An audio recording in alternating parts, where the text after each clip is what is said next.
J'espère que tout le monde est conscient que nous ne sommes plus dans une guerre de terrorisme, mais dans une guerre d'indépendance. Et il faut que chacun comprenne que c'est une logique pour les impérialistes de nous imposer cette guerre. Normalement, chaque leader, chaque dirigeant devrait se battre pour son pays. C'est une logique. Ils se battent pour leurs intérêts et nous devons nous battre aussi pour nos intérêts. Si nous arrivons à nous développer, à prospérer, ce qui veut dire que là-bas, ils ne pourront pas se développer. Ils vont devoir régresser. Si nous arrivons à transformer demain nos matières premières, ça veut dire que là-bas, des usines vont fermer. Est-ce que vous comprenez la logique? Donc c'est normal qu'ils se battent pour mélanger notre société, pour nous maintenir dans cette guerre constante et qu'on ne puisse jamais réfléchir un jour se développer.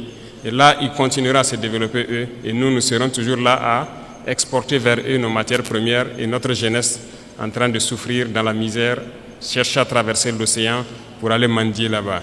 Donc, ils sont dans leur logique de protéger leurs intérêts, de la mauvaise façon certes, mais nous, notre devoir c'est de nous battre pour nous affranchir et nous sortir de cette situation. Voilà pourquoi donc, je profiterai donc de ce mois béni où chrétiens et musulmans se retrouvent donc en mois de carême, souhaiter un bon mois de carême à tous et que Dieu exauce les prières des uns et des autres. Aussi que chacun puisse à son niveau vraiment profiter de ce mois pour changer de paradigme vis-à-vis de ses voisins, de tout ce qui nous entoure.